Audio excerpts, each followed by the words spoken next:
അവിടെ പോക്കണ്ട, നമ്മുടെ പലവട്ടം വഴുതി പോയ ആ കോളേജിലത്തെ പിള്ളേരെണ്ടാണ്, അതല്ലെങ്കിൽ അവിടേക്കുള്ള കച്ചവടങ്ങൾ എന്തിനാണ് പിടിച്ചേ പറ്റൂ.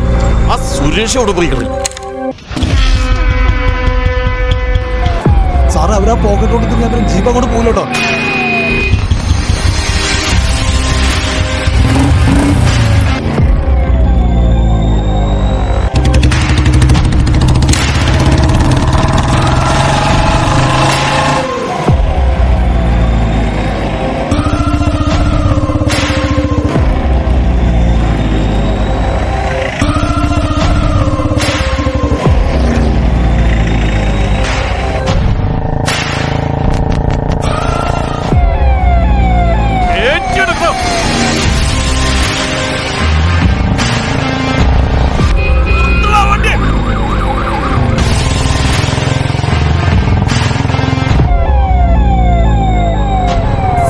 സുരേഷ് സാറ് ഇയാളിത് എവിടുന്ന?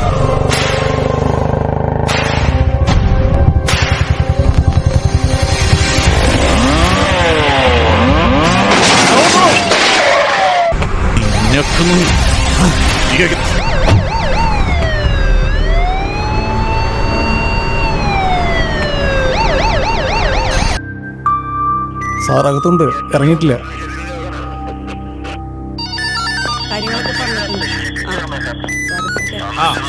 അതെ, ആ ശരി ശരി.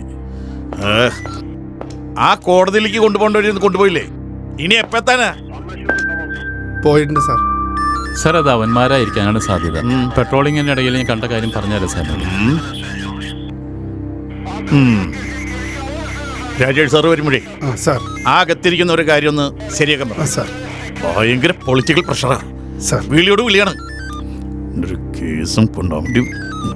റെക്കമെൻഡേഷൻ എടോ, ആ അടിപിടി കേസിൽ മറ്റൊരു പോയിക്കോടോ.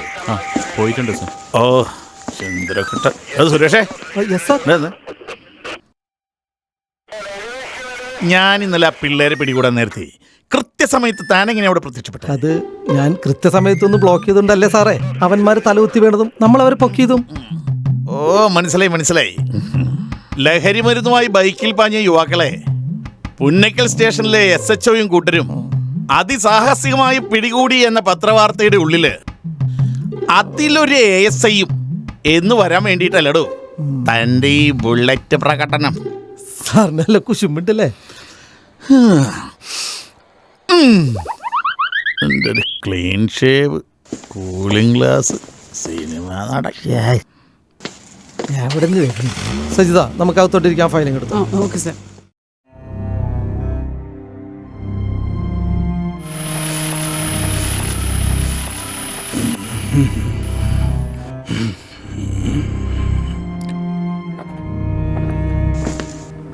എന്താ സാറേ? ഇന്നലെ എൻ്റെ ബൈക്ക് മോഷണം പോയി സാറേ.